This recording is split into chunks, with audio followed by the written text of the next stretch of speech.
Anime ini dibuka dengan sosok protagonis yang untuk sementara belum diketahui namanya. Ia tampak frustrasi karena server game yang selama ini ia mainkan baru saja ditutup. たった3年でサービス終了とか。 Sebagai seseorang yang telah menghabiskan setidaknya 10 tahun tenggelam di dunia game, ia berpikir logis seperti gamer pada umumnya dan memutuskan untuk mencari game yang benar-benar sulit di internet. Dalam pencariannya, ia menemukan sebuah halaman aneh.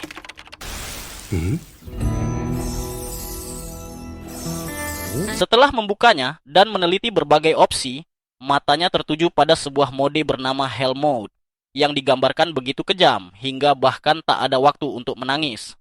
ヘルモード。 Mode itu langsung menarik perhatiannya. Melihat perbedaan tingkat kesulitan yang sangat besar antar kelas, ia memilih kelas Summoner yang bahkan dianggap lebih sulit daripada Raja Iblis itu sendiri. あり使い。魔王まで選べるじゃん。召喚師難易度 8？ Namun, untuk memilih kelas ini, ia harus memulai sebagai seekor rusa biasa dan kemudian menjalani sebuah ujian.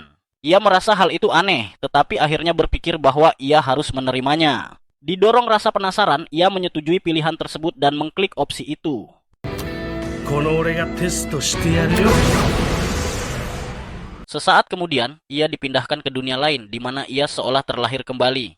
Orang tua barunya memberinya nama Allen. お前の名前はアレンだ。 Tak lama kemudian, terungkap bahwa untuk naik level dalam mode ini, ia harus mengumpulkan pengalaman 100 kali lebih banyak dibandingkan mode normal. Selain itu, tidak ada batas waktu. Dan jika ia berhasil lolos dari Hell Mode tersebut, ia pasti akan mengungkap rahasia dunia itu.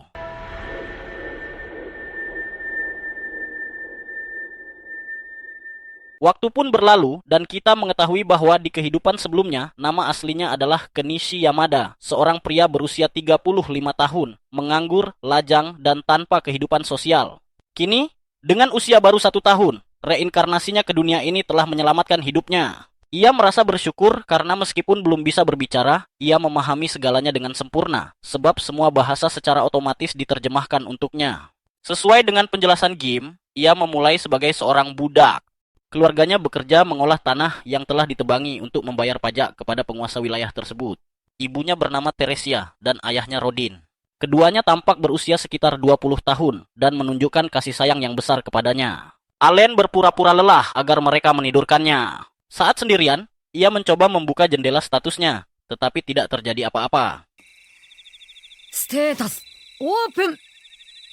Ia telah mencoba sejak tiba di dunia ini, namun selalu gagal. Meski menikmati hidup yang nyaman selalu dalam gendongan ibunya dan dengan popok yang bersih, ia tetap seorang summoner dan ingin mencoba sihir. Tiba-tiba, sesuatu akhirnya berhasil dan sebuah buku muncul di hadapannya. Namun, setiap gerakan mendadak menimbulkan suara yang bisa menarik perhatian. Beruntung, buku itu segera menghilang dan ia kembali berpura-pura tidur. Orang tuanya pun menjadi tenang dan meninggalkannya sendirian lagi. Ia memanfaatkan kesempatan itu untuk mengakses Guild Summoning. Di sana, ia memastikan bahwa kelasnya memang Summoner. Meski statistiknya sangat rendah, ia paham bahwa ia membutuhkan banyak pengalaman untuk menjadi lebih kuat. Dan semakin sering ia menggunakan Summon, semakin cepat ia berevolusi. Untuk saat ini, ia hanya bisa memanggil serangga dan hewan kecil, sesuatu yang menurutnya cukup menarik. Peringkatnya adalah Hutch. Buku itu kembali bersinar dan sebuah pesan dari Dewa Dunia tersebut muncul, meminta maaf karena tidak mengirim grimoire lebih awal.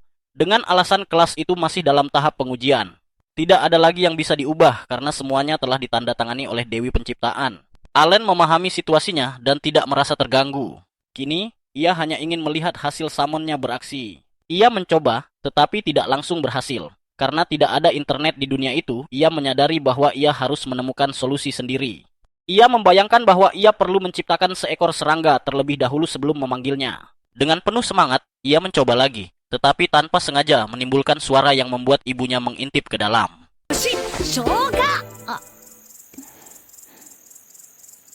Untungnya, sang ibu tidak menyadari hal yang aneh. Allen kemudian tertidur sejenak dan memutuskan untuk beristirahat, sambil mengeluhkan bahwa tubuh bayi berusia 1 tahun tidak memiliki banyak stamina. Keesokan harinya, saat ibunya mengurus rumah dan ayahnya bekerja, ia kembali memanfaatkan waktu tidur siang untuk mencoba lagi. Kali ini, ia berhasil memanggil seekor belalang. Ia mendaftarkan summon tersebut di bukunya dan menyadari bahwa serangga peringkat H itu belum memiliki nama. Ia pun menamainya Denka. Di bawahnya muncul berbagai blessing yang meningkatkan kecepatan dan daya tahan belalang tersebut. Alan terkejut saat menyadari bahwa statistiknya sendiri juga ikut meningkat. Namun, suara yang muncul kembali menarik perhatian dan ibunya masuk ke ruangan. Dengan cepat, ia mengirim Denka kembali ke dunia asalnya. Hari demi hari berlalu dan Alan terus menguji sihir pemanggilannya. Ia mendapatkan rekan baru, seekor tikus bernama Chorosuke, yang mulai memata-matainya meski kecerdasannya rendah. Saat ini, Alan dapat menyimpan hingga 10 summon. Bergantung pada blessing monster yang ia simpan, statistiknya akan meningkat. Dengan menyimpan 10 summon, kekuatannya naik lebih dari 10 poin, membuatnya lebih kuat daripada anak-anak seusianya. Naik level akan membuka berbagai kemampuan baru. Tetapi karena tingkat kesulitannya 100 kali lipat, ia mulai menyesal dan berpikir bahwa mungkin ia tidak akan pernah bisa menyelesaikannya. Pada saat itu, ayahnya pulang ke rumah dan Teresia terkejut melihat kondisinya. Meski ia meminta mereka untuk tidak khawatir, sang ayah menjelaskan bahwa ia baru saja berburu seekor babi hutan. Ia bertanya, apakah Alan ingin melihatnya? Dan bocah itu menjawab dengan penuh semangat karena ingin melihat monster pertama di dunia tersebut. Dalam perjalanan, Rodin menunjuk burung-burung migran yang terbang ke utara, menjelaskan bahwa itu adalah pertanda musim gugur. Ia mengatakan bahwa nama Alan terinspirasi dari makhluk-makhluk itu yang bisa terbang bebas kemana saja hingga ke ujung dunia. Ia tertawa sambil bercerita bahwa ibunya sempat marah karena ia memilih nama yang terinspirasi dari monster. Sesampainya di lokasi, Alan terpukau oleh ukuran babi hutan tersebut. Gerda mengumumkan bahwa pahlawan hari ini telah tiba. Sementara Rodin memintanya untuk tidak berlebihan. Ia memperkenalkan Alan kepada putranya, yang terkejut melihat seorang bayi 1 tahun sudah bisa berbicara. Saat Alan bertanya apakah babi hutan itu kuat, Gerda menjelaskan bahwa dibutuhkan 20 orang untuk mengalahkannya, karena itu adalah monster peringkat C. 10 bulan kemudian, Alan akhirnya mencapai level 2 sebagai summoner. Kini ia bisa menciptakan summon peringkat G dan bahkan melakukan sintesis. Kapasitas penyimpanannya meningkat, dan ia memperoleh semacam memo untuk menyimpan informasi serta pemikirannya. Dengan penuh antusias, ia ingin mencoba sintesis. Tetapi karena mananya belum cukup, ia memutuskan untuk makan, memulihkan energi, lalu segera mencobanya lagi. Namun, ia tetap kehabisan mana. Meski begitu, Alan tidak berpikir untuk menyerah. Jika ia tidak bisa melakukan sintesis monster, ia mencoba menciptakan summon peringkat G1. Tetapi kembali gagal karena kekurangan mana. Tanpa pilihan lain, satu-satunya hal yang bisa ia lakukan saat itu hanyalah tidur. Waktu terus berlalu, dan kini pada usia 3 tahun, Alan masih berada di tingkat penciptaan level 2. Hingga saat itu, ia baru berhasil menggunakan sintesis sekitar 20 kali. Dalam salah satu percobaan tersebut, ia mencampurkan monster dan tanpa sengaja menciptakan seekor burung peringkat G baru dengan sebaran geografis yang luas, yang kemudian diberi nama Cepi.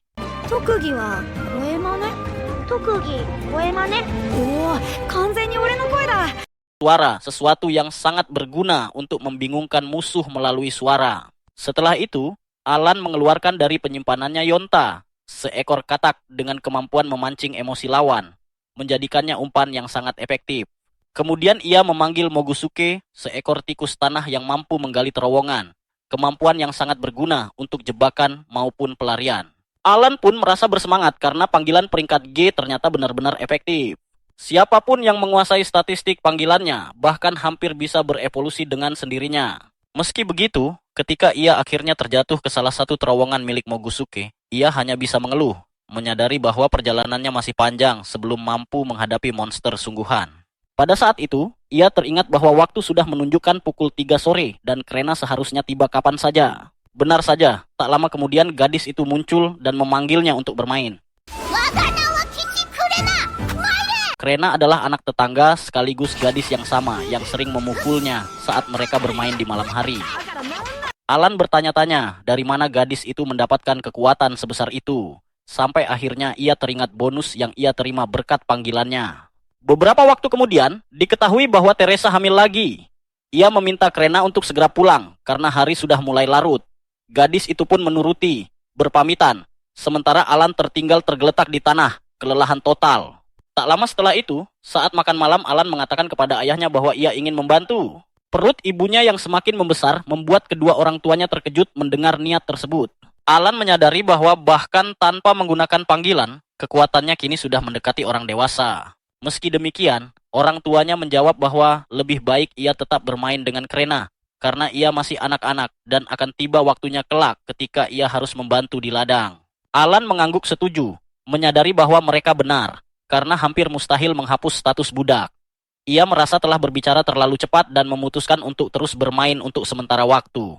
Orang tuanya kemudian bertanya mengapa akhir-akhir ini ia sering melempar kartu merah ke arah pohon. Alan menjawab bahwa ia sudah menjelaskannya sebelumnya. Jika monster muncul di dekat rumah, ia ingin bisa melindungi ibunya. Ayahnya terharu mendengar hal itu, meskipun kenyataannya Alan hanya sedang menguji apakah ia bisa membuka kemampuan lain. Saat itu, Rodin berkomentar bahwa ia tak sabar menantikan ritual evaluasi yang berlangsung ketika anak-anak berusia 5 tahun. Momen di mana dewa dunia tersebut menilai anugerah apa yang mereka miliki dan apakah mereka dianggap berharga.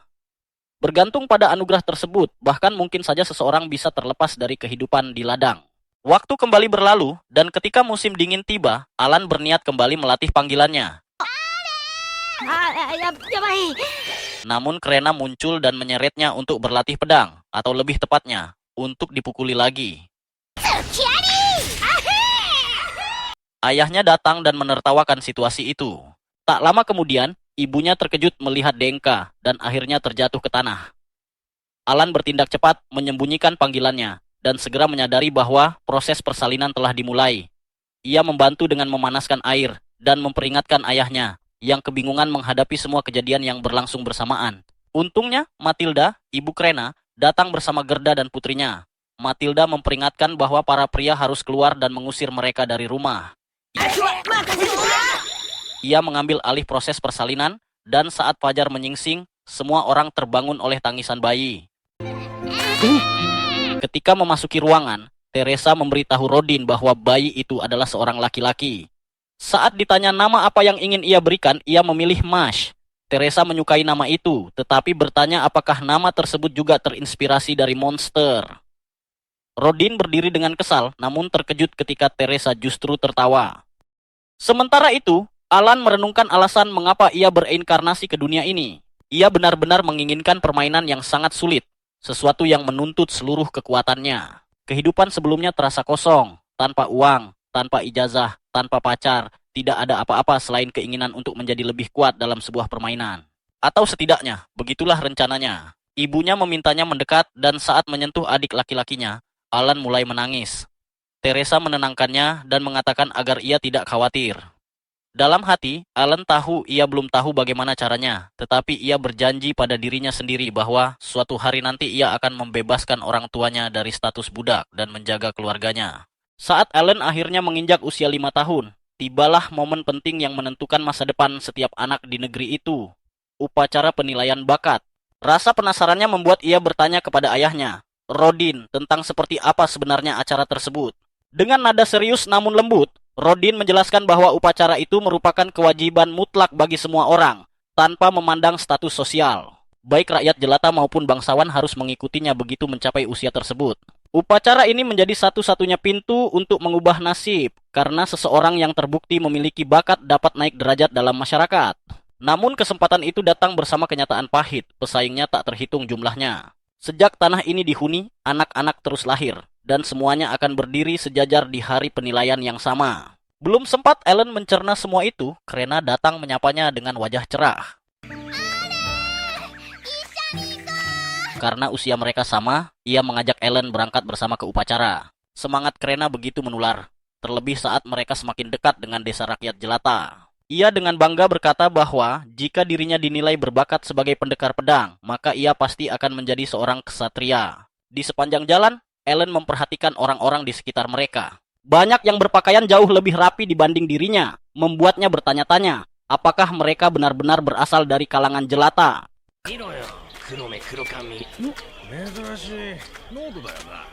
Oh, Nodo da yo. Warui ka? Keheranannya semakin besar ketika ia menyadari bahwa semua orang menjalani upacara secara bersamaan tanpa pembeda apapun. Tak lama kemudian, 3 orang pendeta keluar dari gereja tempat upacara akan berlangsung. Mereka membuka prosesi dengan khotbah tentang Elmia, dewa pencipta, yang memberkati semua manusia secara setara. Pendeta itu menegaskan bahwa negeri ini pernah melahirkan pahlawan besar dari kalangan rakyat biasa. Casis Sang Santo dan Diber, Sang Raja Pedang, disebut sebagai bukti bahwa asal-usul bukanlah penentu akhir. Mendengar itu, Alan teringat mekanisme dalam game yang pernah ia mainkan. Kelas legendaris selalu dimulai dari status terendah. Ia dulu mengira itu hanya aturan permainan, tetapi kini menyadari bahwa dunia ini bekerja dengan logika yang sama. Karena itulah semua orang diwajibkan mengikuti upacara ini. Setelah itu, semua peserta dipersilakan masuk. Alan menatap patung-patung dewa yang berdiri megah di dalam bangunan suci itu. Patung di tengah langsung dikenalnya sebagai Elmia, dewa yang pernah mengirimkan surat kepadanya. であれが創造神エルメア。1歳の時に運営からメッセージもらったな。 Upacara pun dimulai dengan pengumuman peserta pertama, Palomus, putra kepala desa Deboji. Ia diminta meletakkan tangannya di atas bola kristal, sementara pendeta menjelaskan bahwa semua bakat dan atributnya akan terukir pada pelat logam di belakangnya.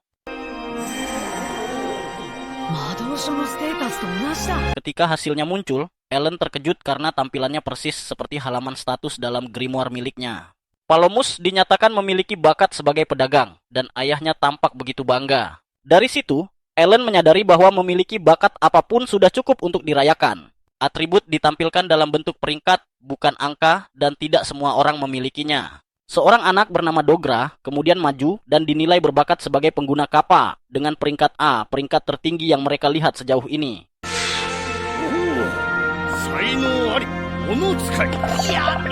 Hal itu memperjelas bahwa peringkat tinggi hampir mustahil muncul tanpa bakat. Tibalah giliran Krena. Dengan penuh antusias, ia berlari ke bola kristal. Seketika, cahaya terang memancar, membuat seluruh ruangan terdiam.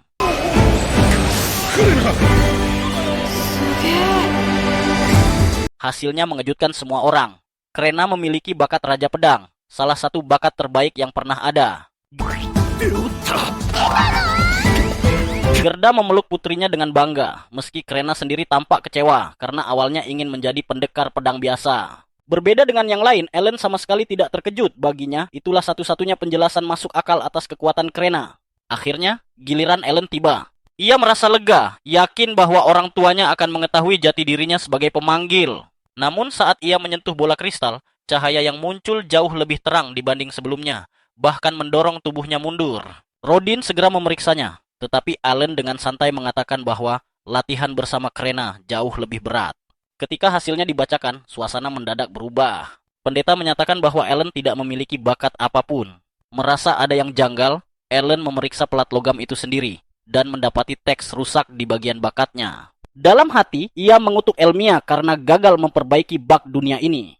Meski dinyatakan tanpa bakat, Rodin tetap membawanya pulang. Saat makan malam, ayah dan ibunya, Teresa, menegaskan bahwa bakat bukanlah segalanya, dan Alan akan selalu menjadi kebanggaan mereka. Meski hidup miskin dan bahkan tak memiliki bak mandi, Alan merasa bahagia terlahir dalam keluarga itu, meski usia mentalnya jauh lebih tua. Malam itu, ia memeriksa grimoire dan mendapati semua atributnya berada di peringkat A. Dari sanalah ia menyadari kenyataan pahit sekaligus menantang. Dialah satu-satunya orang di dunia ini yang bermain dalam mode neraka. Semua anak seusianya berada di level 1, sama seperti dirinya, tetapi potensi pertumbuhannya hanya 1/100 dari normal. Alih-alih putus asa, Alan justru bertekad membuktikan bahwa jalan hardcore adalah jalan yang benar. Beberapa waktu kemudian, ia menyadari perubahan sikap Rodin. Mereka pun berkunjung ke rumah Gerda untuk merayakan bakat Krena. Percakapan hangat berubah menjadi pertengkaran ketika Rodin mengungkap niatnya memutus hubungan demi masa depan Krena. Namun Gerda menolak keras gagasan itu. Situasi baru mereda setelah campur tangan Matilda dan Teresa.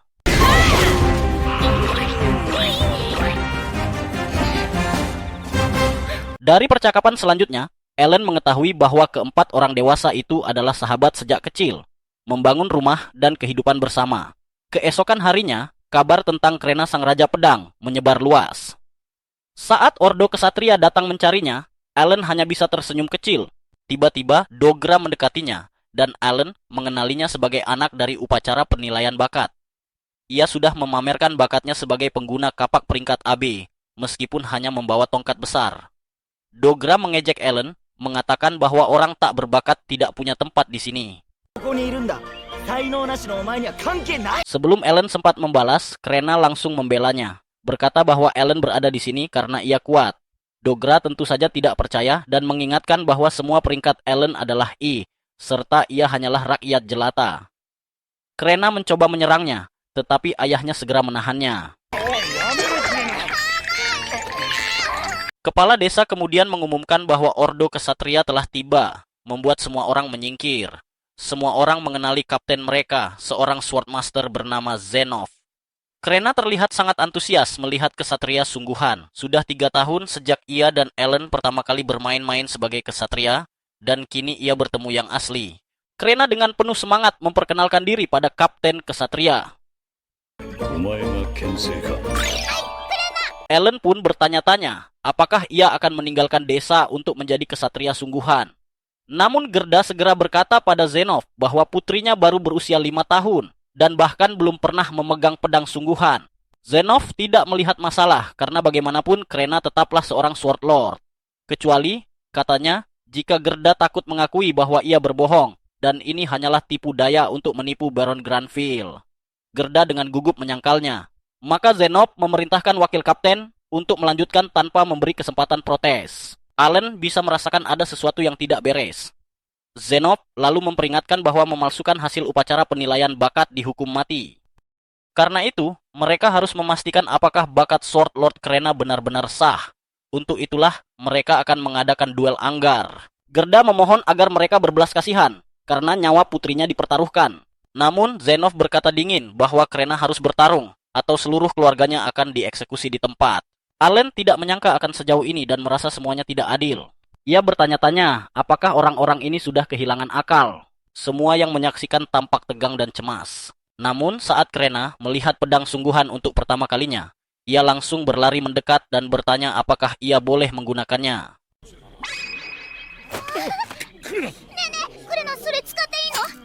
Tanpa ragu, ia mengangkat pedang besar itu dan dengan penuh semangat menantang wakil kapten kesatria untuk duel. Wakil kapten memperkenalkan dirinya sebagai Lebran dan menerima tantangan itu, dengan mudah menahan serangan pertama Krena. Krena mengayunkan pedangnya tanpa kesulitan, membuat Dogra terkejut karena ia mampu menggunakan pedang yang hampir setinggi tubuhnya sendiri. Ellen tahu bahwa kemampuan penguasaan pedang Krena mungkin berada di sekitar tingkat 5 berkat permainan duel harian mereka. Tetapi ia tidak tahu seberapa besar itu akan membantunya. Akhirnya Lebran memutuskan untuk menyerang balik. Krena nyaris tak mampu menahan tebasannya, membuat ayahnya panik. Ia mundur lalu kembali menyerang, tetapi Lebran menendangnya dengan keras hingga tubuhnya menghantam dinding.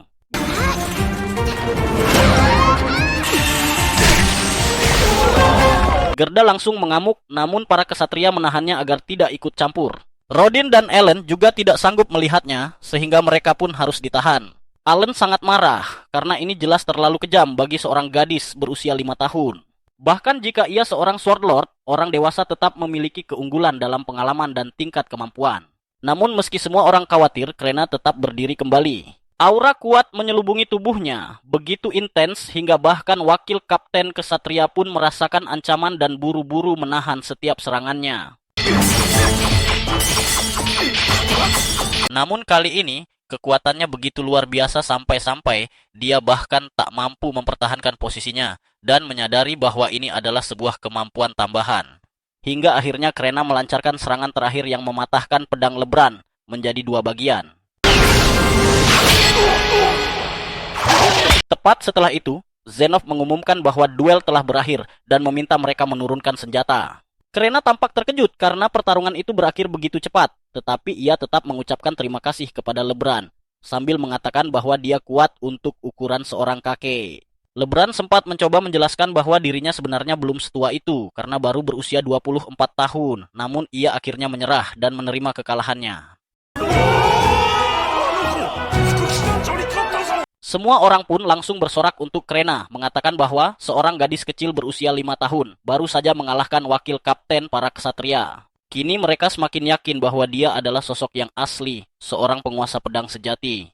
Gerda segera tertawa bahagia dan berlari menghampiri putrinya untuk memeluknya dengan penuh kebanggaan.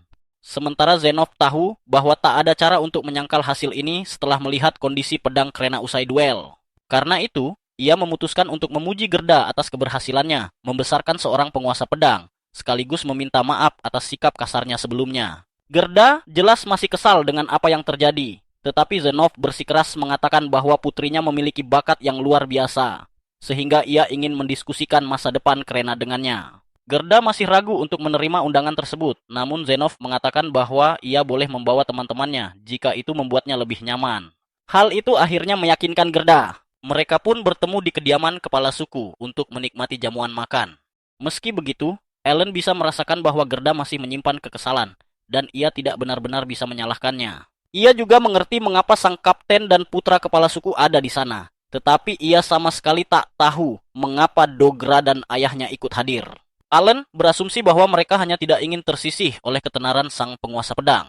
Terlepas dari itu semua, ia memutuskan untuk diam-diam membawa pulang beberapa buah yang ada di meja. Zenov mempersilakan mereka makan sambil ia berbicara, lalu memperkenalkan dirinya secara resmi sebagai kapten para kesatria. Ia menjelaskan bahwa dirinya dikirim ke sini atas perintah tuannya untuk memastikan apakah benar ada seorang penguasa pedang di antara mereka, dan hasilnya kini sudah sangat jelas. Zenov kemudian memberitahu Deboji bahwa desa perbatasan ini awalnya akan dinamai sesuai dengan namanya setelah benar-benar berdiri. Namun, karena kini diketahui bahwa seorang penguasa pedang telah lahir di sini, tuannya memutuskan untuk menghormati momen besar ini dengan menamainya Desa Krena. Gerda jelas terkejut mendengarnya, dan raut masam di wajahnya langsung menghilang. Deboji dengan senang hati menerima keputusan tersebut, mengatakan bahwa ia menghormati keputusan sang baron. Zenov meminta maaf atas perubahan ini dan menjelaskan bahwa 3 tahun lalu pernah lahir seorang penguasa pedang dari keluarga seorang count.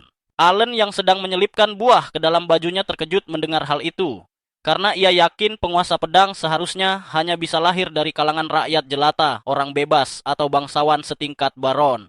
Zenov melanjutkan bahwa orang tersebut kemudian mengabdi kepada keluarga kerajaan, namun gagal memenuhi harapan. Hal itu memicu peninjauan ulang yang akhirnya menyimpulkan bahwa bakatnya sebenarnya hanyalah setara pendekar biasa. Setelahnya ditemukan pula bahwa banyak bangsawan telah melebih-lebihkan bakat mereka. Karena itulah, kerajaan kini sangat ketat dalam memverifikasi setiap hasil. Sekali lagi, ia meminta maaf karena telah membuat Krena melalui ujian yang begitu berat dan meminta Gerda untuk terus membesarkan putrinya agar dapat berkembang sebagai penguasa pedang sejati. Ketika Krena mencapai usia 12 tahun, ia bisa belajar di akademi dan pada akhirnya mengabdi langsung kepada keluarga kerajaan. Zenov menambahkan bahwa pada waktunya, seorang instruktur akan dikirim ke desa ini, sehingga setiap anak yang memiliki bakat harus belajar dengan sungguh-sungguh demi meraih kesempatan masuk akademi. Krena berkata kepada Ellen bahwa ia harus belajar bersama mereka, tetapi Dogra mengingatkannya bahwa Ellen bahkan tidak bisa belajar keluar dari kantong kertas. Mereka pun kembali bertengkar, hingga akhirnya Zenov menyadari keberadaan Ellen. Rodin lalu memberitahu bahwa dia adalah putranya. Gerda akhirnya memperkenalkan Ellen, dan Zenov langsung mengenali bahwa Rodin adalah pemburu babi hutan legendaris. Ia segera berdiri untuk memberi penghormatan yang layak, seraya menjelaskan bahwa sang baron sangat menyukai daging babi hutan besar yang setiap musim dingin dipasok dari desa ini. Zenov meminta Rodin menganggap pujian itu sebagai pujian langsung dari sang baron, menyebutnya sebagai pahlawan sejati karena mengambil peran paling berbahaya dalam perburuan. Rodin menjabat tangannya sebagai ucapan terima kasih, dan setelah mereka pergi, ia mengakui bahwa ia terkejut karena bahkan rakyat jelata sepertinya bisa mendapat pengakuan dari para petinggi. Ia berkata kepada Ellen bahwa anak itu juga akan melakukan hal-hal besar karena darahnya mengalir dalam dirinya. Tepat saat itu, Ellen mengatakan bahwa ia telah menyelundupkan beberapa buah untuk ibunya dan Mash. Beberapa waktu setelah itu, Ellen merayakan keberhasilannya karena akhirnya mampu menaikkan level kemampuan summonnya. Tanpa menunda, ia langsung membuka halaman status pada grimoire miliknya dan mendapati bahwa kini ia memperoleh skill enhanced, sebuah kemampuan yang memungkinkan semua summon miliknya menjadi jauh lebih kuat. Selain itu, ia juga membuka akses terhadap makhluk berperingkat rendah, sesuatu yang sebenarnya sudah ia perkirakan. Namun, untuk mendapatkan jenis baru seperti yang pernah ia lakukan pada Cepi, ia tetap harus melakukan fusi terlebih dahulu. Rasa penasaran membuat Ellen bersemangat memikirkan tipe apa yang akan muncul selanjutnya. Dalam hati, ia sangat berharap bisa mendapatkan naga yang terlihat mengintimidasi. Kabar baik lainnya, kapasitas inventaris kartunya meningkat dari 20 menjadi 30 kartu, yang berarti ia bisa memperoleh 1,5 buff tambahan. Sudah 2 tahun penuh sejak terakhir kali skill summonnya naik level, jadi ia tahu dirinya perlu banyak bereksperimen nanti. Malam harinya, Ellen dengan sukarela menawarkan diri untuk mencuci piring. Alasannya sederhana, Teresia sedang mengandung lagi dan perlu banyak beristirahat. Meski begitu, di balik niat baik itu, Ellen sebenarnya ingin segera menyelesaikan pekerjaan rumah agar bisa bermain-main dengan skill barunya. Mas lalu bertanya polos apakah ia akan memiliki adik laki-laki. Tetapi Rodin menjelaskan bahwa bisa saja yang lahir nanti laki-laki atau perempuan. Teresia menambahkan bahwa tendangannya terasa sangat lembut, sehingga ia punya firasat anak ini perempuan. Rodin langsung berkomentar bahwa mereka harus mulai memikirkan nama. Namun Teresia segera mengingatkan bahwa Rodin pernah berjanji, jika anaknya perempuan, dialah yang berhak memberi nama. Saat Teresia sibuk memikirkan nama, Ellen menyadari MP-nya kembali penuh. Ia pun memeriksa grimoire dan mendapati sebuah pesan dari Almia, dewa penciptaan. Tanpa sadar, ia membaca nama itu dengan suara keras, membuat kedua orang tuanya terkejut. Rodin langsung menegurnya dan memperingatkan agar tidak menyebut nama Tuhan sembarangan. Teresia juga menambahkan bahwa tingkah Ellen hari itu terasa aneh. Panik, Ellen berpura-pura polos dan menyalahkan waktu yang buruk dari para pengembang. Ia pun segera mengalihkan topik dengan mengatakan bahwa bekas luka di lengan ayahnya terlihat jauh lebih baik. Rodin menjelaskan bahwa hal itu terjadi karena ia berhasil melewati sebuah ujian para dewa saat perburuan babi hari ini. Peristiwa itu kadang muncul secara tiba-tiba ketika berburu, memberikan lonjakan energi yang mampu menghapus semua luka dan kelelahan. Ellen berpura-pura kagum dan bingung. Meski dalam hati ia menyimpulkan bahwa itulah cara dunia ini menggambarkan proses naik level. Rodin, yang sudah sangat berpengalaman dalam perburuan, memang tidak bisa melihat statistiknya sendiri. Tetapi Ellen yakin, level ayahnya pasti sudah sangat tinggi. Meski skill summon-nya meningkat, Ellen masih berada di level 1 karena belum pernah mengalahkan monster. Ia sadar tak akan mendapat pengalaman tanpa bertarung. Namun sebagai warga budak petani, ia dilarang keluar desa tanpa izin. Saat mengajukan diri untuk berburu, Rodin menolaknya tegas, mengingatkan bahwa berburu bukan permainan. Ellen pun mengalah. Malam harinya, Ellen membuka grimoire dan membaca pesan dari Elmia. Teks bermasalah saat appraisal telah diperbaiki, dan dijelaskan bahwa peringkat statistik E muncul karena sistem level yang lebih lambat di Hell Mode. Data mentah menunjukkan MP dan intelijensinya berada di peringkat S, sesuatu yang wajar bagi seorang summoner. Jumlah peringkat S hingga C miliknya setara dengan Krena, membuatnya cukup puas. Allen langsung bereksperimen. Enhance pada Danka terbukti meningkatkan statistik secara signifikan tanpa memengaruhi buff miliknya. Ia lalu memanggil Denka dan merasakan perbedaan dari penampilannya. Namun kegiatannya terhenti saat Teresia masuk kamar dan panik. Lalu tanpa ragu menginjak Denka, mengiranya serangga raksasa. Keesokan harinya, Ellen menyadari efek enhance pada kartu bersifat permanen. Selama MP mencukupi, semua kartu sebaiknya ditingkatkan. Setelah mencoba berbagai fusi, ia akhirnya membuka tipe baru dengan menggabungkan serangga dan burung peringkat F. Sayangnya, hasilnya adalah kartu tipe rumput peringkat F, sesuatu yang tak pernah ia bayangkan, meski tetap ia terima dan periksa buff-nya. Rasa lega muncul saat ia menyadari makhluk itu memberi buff MP, memungkinkannya melakukan lebih banyak hal dalam sehari dan memangkas waktu kenaikan level bertahun-tahun. Penasaran, Ellen memanggilnya untuk pertama kali. Yang muncul justru apel bertangan dan berkaki, lalu ia menamainya Apo. Makhluk itu bukan untuk bertarung, dengan kemampuan bernama Aroma. Saat skill itu digunakan, Apo menghilang ke dalam tanah dan sebuah tanaman kecil tumbuh hingga setinggi bahu, menyebarkan aroma menenangkan. Ketika Teresia datang memanggil makan siang, tanaman itu tetap berdiri dan ia hanya berkomentar bahwa aromanya harum. Ellen mengangguk meski masih bertanya-tanya kegunaannya selain buff. Usai makan siang, Krena datang berlatih pedang. Allen kembali kalah cepat, namun Krena sempat mengatakan ia terasa sedikit lebih tangguh. Terkejut, Allen membuka grimorinya dan mendapati penguasaan pedangnya telah mencapai tingkat 3.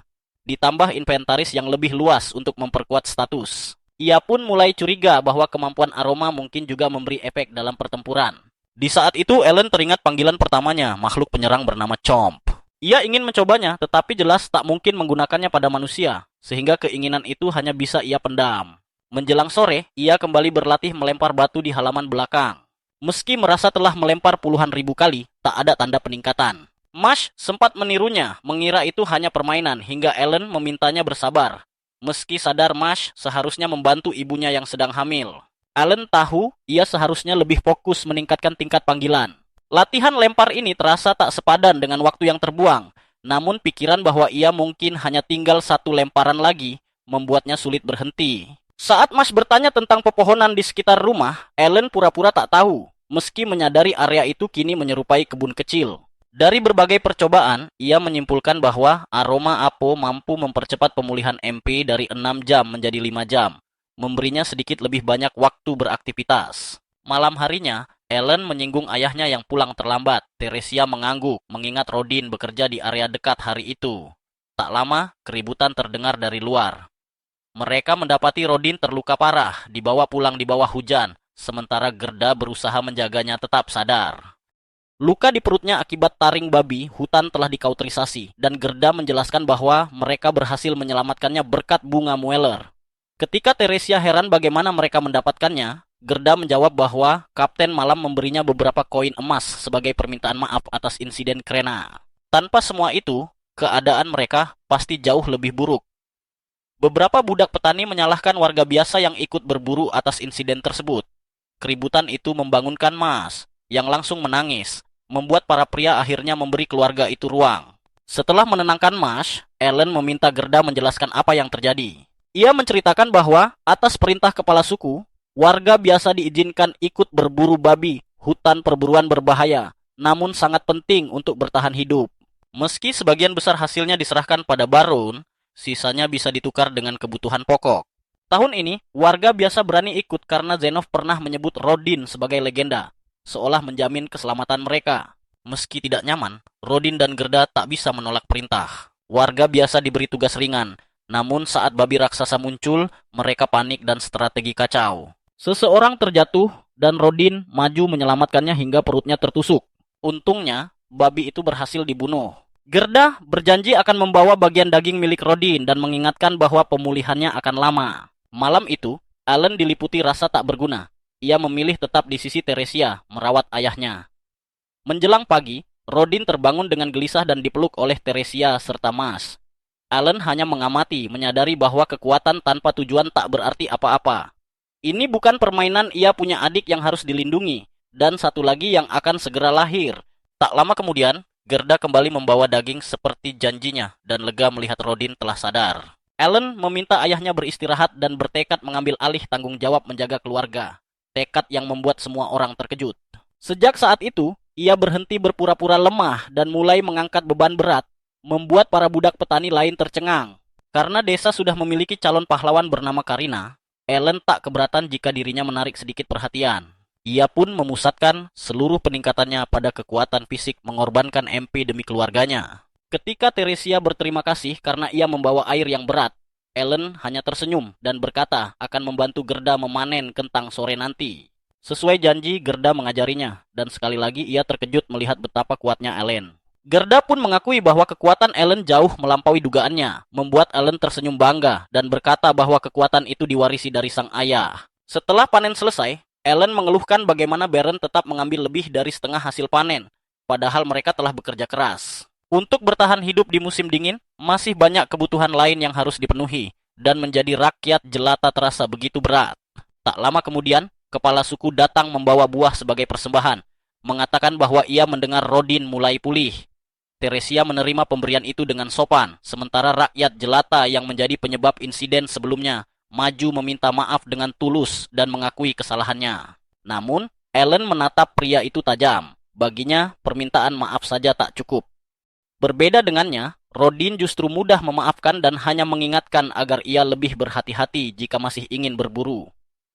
Nasihat itu diterima dengan lapang dada, membuat Ellen kagum pada kebesaran hati ayahnya. Teresia, di sisi lain, tetap bersikap tegas. Ia menegaskan bahwa kesalahan tersebut hampir merenggut nyawa suaminya, dan mengingatkan bahwa setiap orang memiliki keluarga yang menanti di rumah. Teguran itu membuat pria tersebut benar-benar menyadari kesalahannya. Tak lama kemudian, warga lain berdatangan menjenguk Rodin. Meski ada yang mengajaknya berburu lagi, mereka akhirnya hanya menitipkan bingkisan perawatan dari para istri. Teresia tersenyum dan meminta mereka tidak memaksakan keadaan karena Rodin masih memulihkan diri. Melihat semua itu, Ellen merasa terharu. Ia menyadari betapa beruntungnya memiliki orang tua seperti mereka dan tahu dirinya tak bisa terus diam. Keesokan harinya, Ellen membuka area luas untuk bereksperimen. Ia memanggil Hopper. Lalu sekelompok katak berwarna-warni melompat ke arahnya. Ia memasang jebakan, bersembunyi, dan memerintahkan para katak menggunakan kemampuan provokasi mereka. Ia tahu rencananya klise, namun jika berhasil menangkap sekitar 50 burung, keluarganya bisa bertahan melewati musim dingin. Sayangnya, waktu berlalu tanpa hasil. Tak satu pun burung terlihat. Akhirnya, Ellen mengakui kegagalannya dan kembali ke meja perencanaan. Akan tetapi, tepat saat ia mengucapkan hal itu, mata Ellen berbinar melihat seekor burung liar terbang mendekat. Ia segera bersiap mengaktifkan jebakan yang telah dipasang, namun dengan cepat menyadari bahwa itu bukan burung biasa, melainkan Albaharon, monster berbahaya. Makhluk itu mulai melahap katak-kataknya satu persatu. Ellen tetap bersembunyi, terkejut karena kemampuan provokasinya justru memancing monster peringkat B. Nalurinya menyuruhnya melarikan diri, tetapi sebelum pergi ia menyadari kemampuan peningkatannya telah mencapai tingkat 2. Semua summon di inventarisnya sudah diperkuat. Dengan pedang kayu, Ellen menyerang, namun dengan mudah dijatuhkan. Ia segera memanggil Peto, berharap pada kekuatan summonnya untuk pertama kali dalam pertempuran nyata.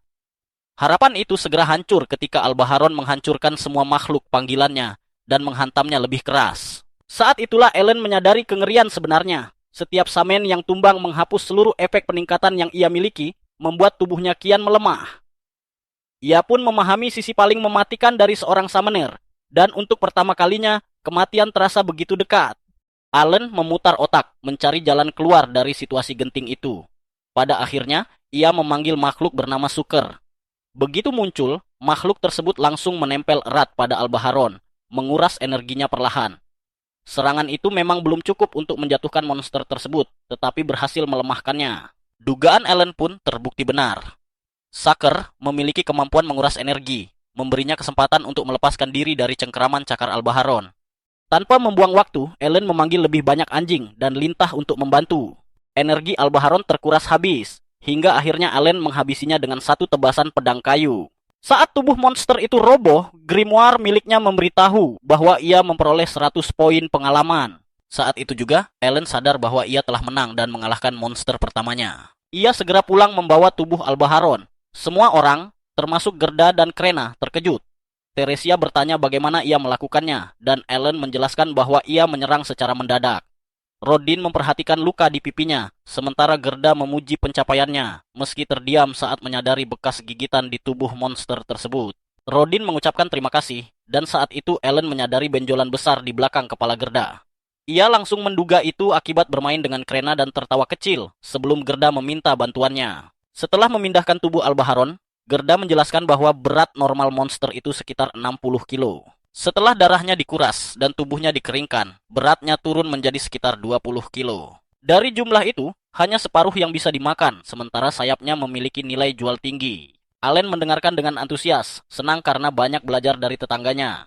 Ia juga menjelaskan bahwa hasil buruan tetap harus diserahkan sebagian besar kepada kaum atas, karena pajak 60% berlaku bahkan untuk monster liar. Monster kecil peringkat rendah biasanya diabaikan, tetapi Albaharon termasuk peringkat D. Gerda lalu menunjukkan batu sihir dari tubuh monster itu, yang juga dikenai pajak meski jarang berguna bagi penduduk desa. Menurut Gerda, seorang anak seperti Ellen tak seharusnya berburu sendirian jika ayahnya tidak terluka parah. Hal itu bisa menjadi alasan bernegosiasi dengan kepala suku. Mendengar itu, Ellen mendapatkan ide. Tak lama kemudian, mereka menuju kediaman Deboji. Gerda menyebut bahwa anak Rodin mempertaruhkan nyawa demi desa. Ia menawarkan seluruh sayap sebagai pajak, berharap sisanya bisa disimpan. Deboji ragu, namun Gerda menyindir tajam bahwa tuntutan berlebihan telah membuat Rodin terluka dan keluarganya hampir kelaparan. Allen ikut mengeluh lapar hingga kepalanya pusing. Akhirnya Deboji memahami maksud mereka. Ia mengakui jasa Rodin dan mengizinkan mereka menyimpan sisa Albaharon kali ini. Allen berterima kasih, lalu memberanikan diri bertanya apakah ke depan mereka boleh menyimpan daging, hanya menyerahkan sayap dan batu sihir. Kepala suku sempat terkejut, namun Gerda mengingatkan bahwa belum tentu mereka selalu seberuntung itu. Setelah berpikir sejenak, sang kepala suku menyetujui usulan tersebut, selama mereka kembali mendapat monster lain. Usai kesepakatan, Ellen kembali ke desa dan memasang jebakan seperti sebelumnya, menggunakan Hopper sebagai umpan. Kali ini dua Albaharon muncul sekaligus. Ellen segera menarik Hopper, lalu memanggil lintah untuk menguras energi musuh.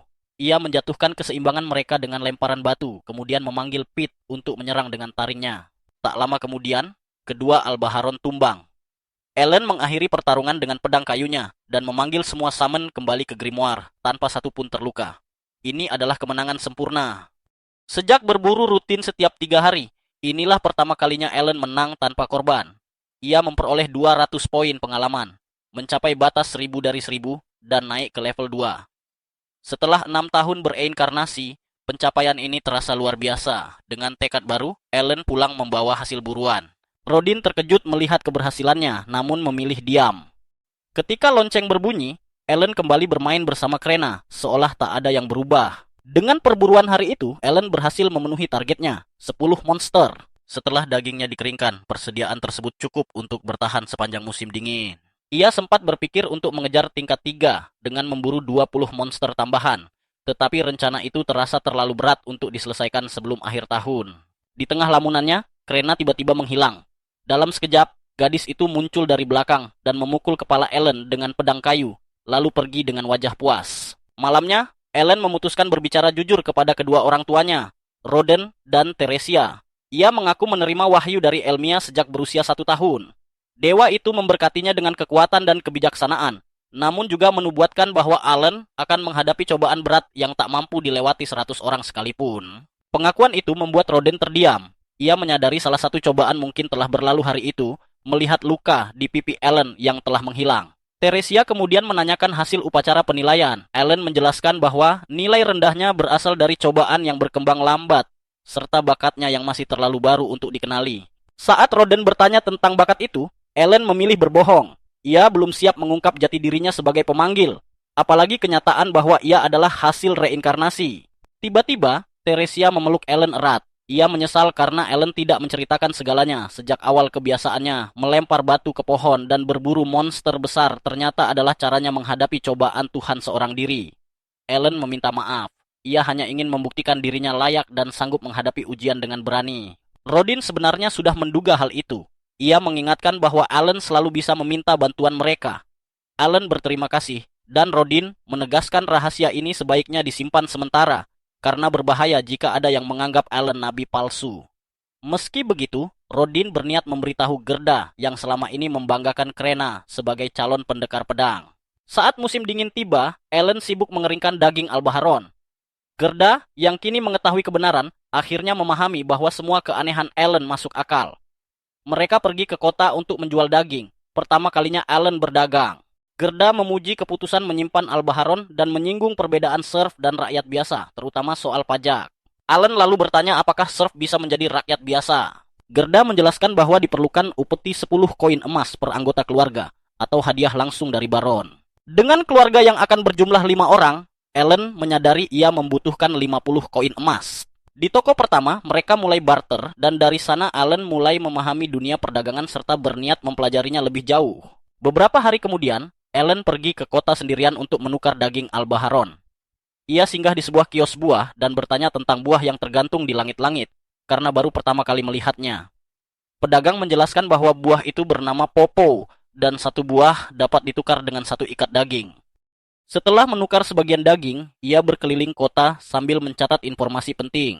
1 ikat dendeng Albaharon bisa ditukar dengan 1 kantong garam, 4 buah mulmo, 1 buah popo, serta kayu bakar untuk 4 hari. Nilai mata uang pun setara, 1 koin emas sama dengan 100 koin perak, 1000 koin tembaga, dan 10.000 koin besi. 1 ikat dendeng bernilai 1 koin perak, artinya ia harus memburu 500 albaon demi 50 koin emas, target yang terasa ringan baginya. Ia lalu mengunjungi toko herbalis dan menanyakan obat pemulih MP, namun pemilik menolak karena terlalu langka. Di bagian belakang toko, Ellen menggambar tanaman obat ke grimoinnya. Saat menanyakan bunga Muller, pemilik menggeleng, teringat kejadian dengan Gerda sebulan lalu. Saat itu, Gerda memaksa membeli 1 bunga seharga 5 koin emas, memohon agar hanya membayar 3 koin dan berjanji melunasi sisanya, bahkan sampai berlutut. Ellen terkejut mengetahui betapa gigihnya Gerda berjuang demi menyelamatkan Rodin, bukti bahwa ia benar-benar sahabat sejati. Pemilik toko bahkan menyebut kegigihannya melebihi anak kecil di toko permen. Ia akhirnya menyerah, meski tetap gelisah sampai seluruh uang dibayarkan. Meski begitu, transaksi itu jelas merugikan dan kekesalannya belum sepenuhnya reda. Mendengar cerita tersebut, Ellen memutuskan memberikan sebungkus dendeng Albaharon. Pemilik toko langsung meminta maaf karena sempat meluapkan emosi. Ellen menjelaskan bahwa itu bukan barter, melainkan hadiah sebagai ungkapan terima kasih karena telah menjual bunga Muller dengan harga miring yang pada akhirnya menyelamatkan nyawa ayahnya. Dendeng itu hanyalah tanda kecil rasa terima kasih, dan ia berjanji akan membawa lebih banyak di lain waktu.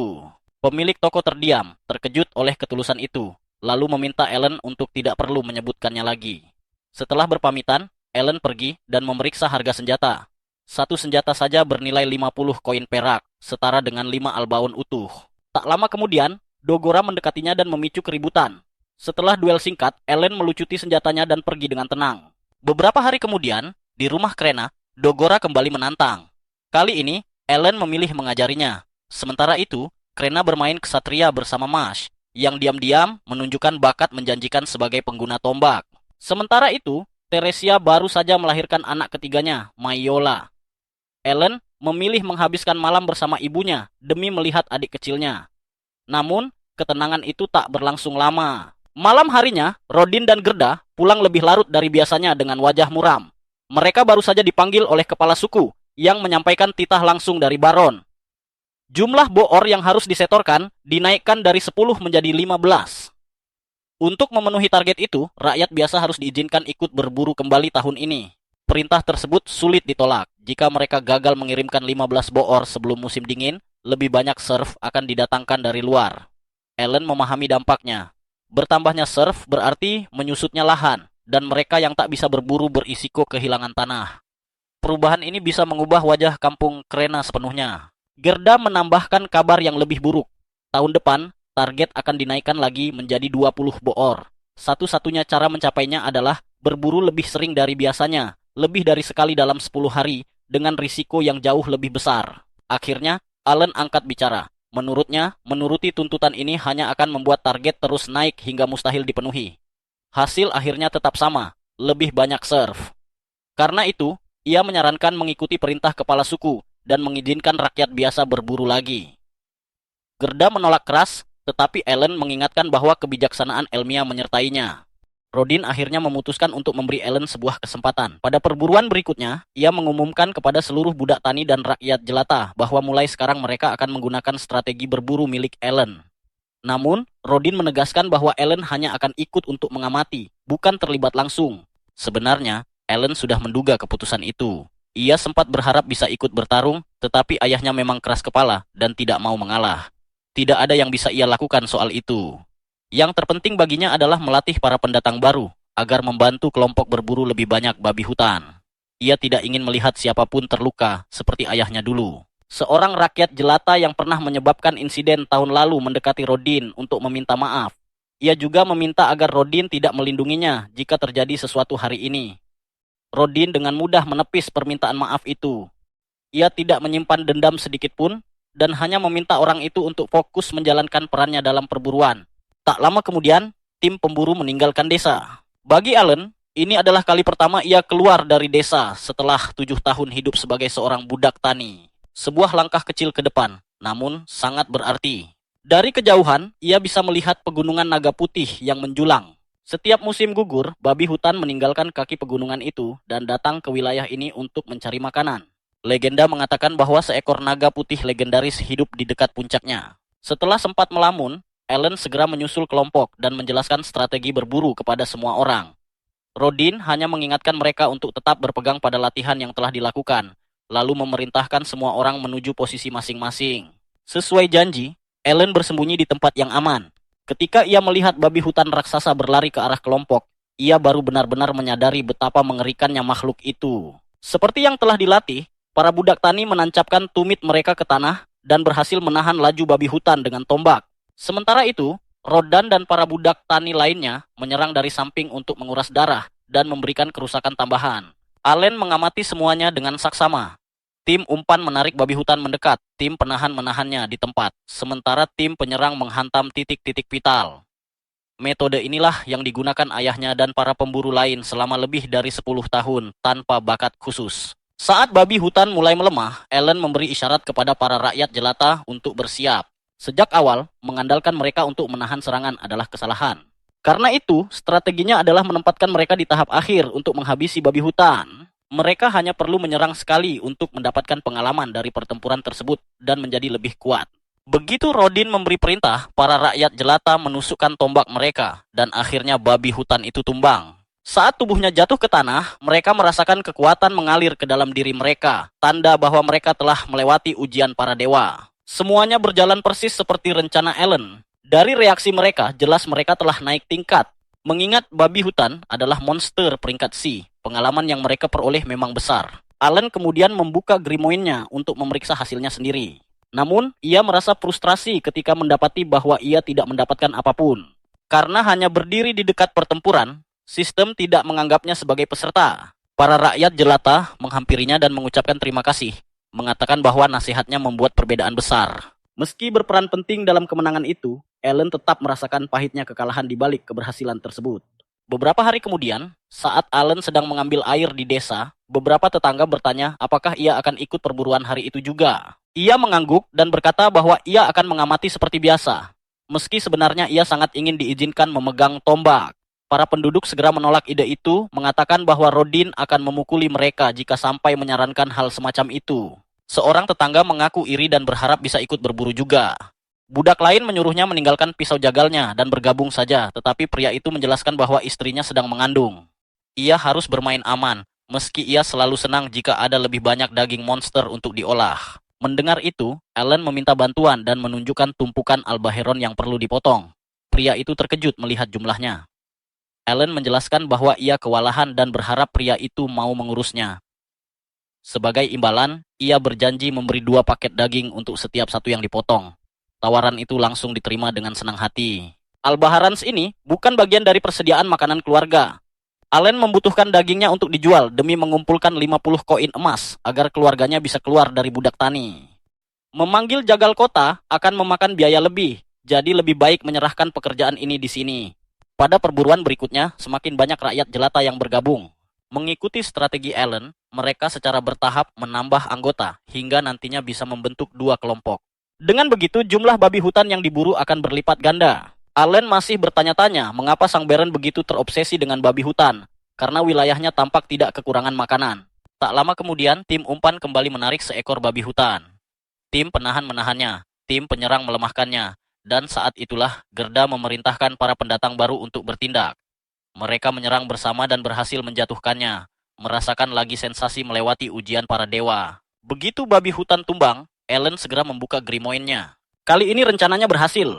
Semua statistiknya meningkat dan ia bahkan naik tingkat.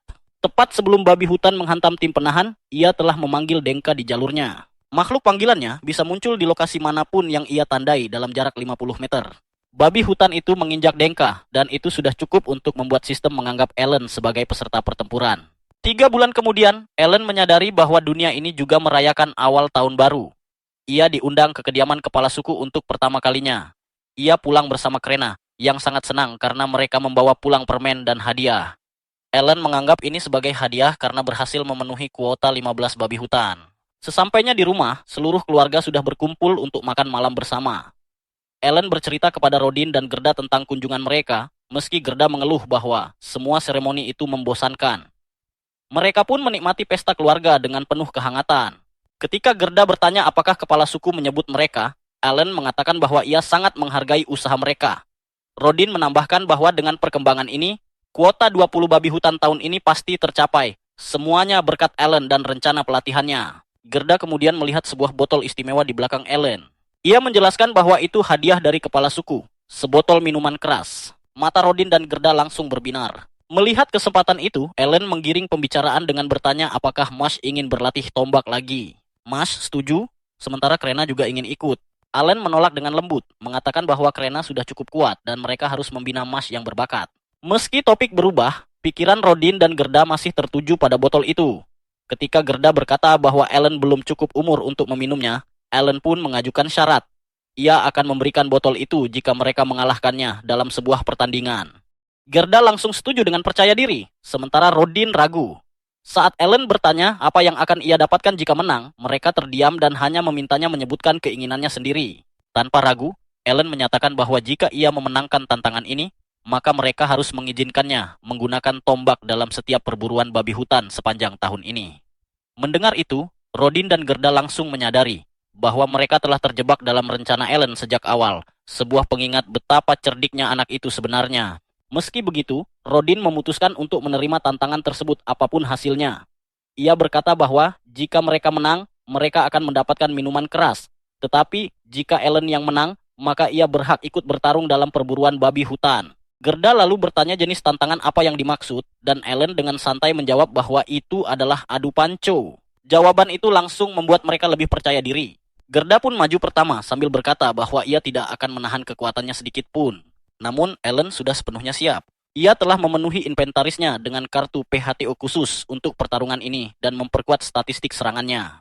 Terlebih lagi, levelnya kini sudah mencapai 6, jadi ia yakin kemenangan sudah ada di tangannya. Berkat persiapan itu, Ellen berhasil mengalahkan Gerda. Dari hasil pertarungan tersebut, ia memperkirakan bahwa statistik serangan Gerda berada di kisaran 150 hingga 200. Namun kepercayaan dirinya goyah ketika giliran Rodin tiba. Kekuatan pria itu terlalu besar untuk diimbangi, dan pada akhirnya Ellen harus menerima kekalahan. Ia menerimanya dengan lapang dada, menyadari bahwa statistik serangan ayahnya pasti berada di atas angka 300. Sambil menikmati botol minuman keras, Ellen menganalisis kekuatan mereka. Jika Gerda berada di peringkat D, maka ayahnya jelas berada di peringkat C. Setidaknya, itu memberinya gambaran seberapa kuat pemain dalam mode normal bisa berkembang. Rodin mengatakan bahwa Ellen sama sekali tidak lemah meskipun kalah, tetapi ia tidak akan diizinkan berburu babi hutan sampai mampu mengalahkannya. Ellen menerima syarat itu karena ia merasa punya peluang besar jika berhasil mencapai level pemanggilan 4 sebelum musim gugur tiba. Pada bulan Juni, level pemanggilan Ellen akhirnya naik lagi. Grimoire miliknya memberikan banyak informasi baru. Saat memeriksa halaman statistik, ia menemukan bahwa ia telah membuka akses ke makhluk panggilan peringkat E, bahkan termasuk jenis baru. Untuk mengetahui jenis pastinya, ia harus menggabungkannya terlebih dahulu. Kali ini ia memiliki MP yang cukup untuk bereksperimen dengan bebas. Inventaris kartunya juga bertambah sebanyak 10, dan efek buff dari makhluk panggilan kini meningkat seiring levelnya. Jika ia mengisi inventaris dengan 40 kartu peringkat E, maka peningkatan statistiknya akan sangat signifikan. Dengan begitu, ia yakin bisa mengalahkan ayahnya dalam adu panco dan akhirnya ikut berburu. Tak lama kemudian, Ellen menemukan skill baru bernama Storage di dalam Grimoire. Awalnya ia tidak memahami fungsinya sampai ia melihat sebuah lubang di salah satu halaman. Ia mencoba memasukkan sebuah tongkat dan terkejut karena lubang itu tidak memiliki dasar. Ia pun menyadari bahwa ia bisa memanggil gambaran mental dari semua benda yang disimpan di dalamnya. Ia bereksperimen dengan memasukkan berbagai barang dan menemukan bahwa tidak ada batasan jumlah selama benda tersebut muat. Hal itu terasa janggal baginya, karena dalam kebanyakan permainan, batas inventaris adalah elemen penting. Ia bertanya-tanya mengapa ia diberikan skill penyimpanan tingkat dewa pada saat ini. Namun ia yakin pasti ada alasan di baliknya. Mengenyampingkan hal itu, Ellen mulai bereksperimen dengan panggilan peringkat E. Saat mencoba memanggil serangga peringkat E, tidak terjadi apa-apa. Grimoire memberitahu bahwa ia kekurangan batu sihir peringkat E. Ia pun menyelinap ke kamarnya, mengambil kantong berisi uang hasil jerih payahnya, dan menggunakan batu sihir dari kelinci bertanduk yang pernah masuk ke desa. Setelah menyimpan batu tersebut ke dalam storage, pemanggilan berhasil. Makhluk itu tampak seperti kupu-kupu, namun ukurannya jauh lebih besar dari dugaan. Ia lalu mencoba panggilan lain, seekor harimau bertaring pedang peringkat E. Makhluk itu lebih besar dan lebih kuat dari anjing panggilannya, serta meningkatkan statistiknya sebesar 10, 2 kali lipat dari peringkat F. Ia menamainya Tama sebelum mengembalikannya ke Grimoire. Saat berada jauh dari rumah, Ellen mencoba melakukan fusi dan berhasil menciptakan burung peringkat E setelah menggunakan batu sihir. Hal itu membuatnya sadar bahwa ia akan membutuhkan banyak batu sihir ke depannya. Namun malam itu, ayahnya menjelaskan bahwa kelinci bertanduk tidak lagi muncul karena parit besar telah dibuat mengelilingi desa beberapa tahun lalu demi keselamatan anak-anak. Kebingungan, Ellen kemudian bertanya pada Palomus, yang menjelaskan bahwa batu sihir adalah permata kecil di dekat jantung monster dan biasanya digunakan untuk alat sihir di ibu kota kerajaan. Batu peringkat D hingga C berguna, tetapi peringkat E sering dianggap sampah dan bisa ditemukan di tanah. Untuk membuktikannya, Palomus mengambil satu batu peringkat E dari tanah. Dengan bantuan penduduk desa, Ellen mengumpulkan banyak batu sihir dan menciptakan semua panggilan peringkat E yang tersedia. Saat mencoba kemampuan mereka, burung bernama Hawkins memperingatkannya akan bahaya. Seekor babi hutan melompat ke arahnya, melukainya. Namun Binsi segera menyembuhkan luka tersebut. Papon, sang kupu-kupu, melumpuhkan babi hutan, dan Tama menghabisinya dengan cepat. Saat babi hutan lain menyerang, makhluk batu bernama Wal-E muncul dan menjadi perisai, membuat musuh itu roboh seketika. Ketika semuanya menghilang seolah tak pernah terjadi, Ellen memahami satu hal. Setiap jenis panggilan memiliki peran. Serangga untuk debuff, binatang untuk serangan, burung untuk informasi, tumbuhan untuk penyembuhan, dan batu untuk pertahanan. Bersama-sama, mereka membuatnya menjadi satu tim lengkap. Kini Ellen mengerti tujuan para pengembang. Dengan pasukan makhluk ini dan skill storage, ia memiliki kekuatan mutlak, bahkan melampaui Raja Iblis itu sendiri.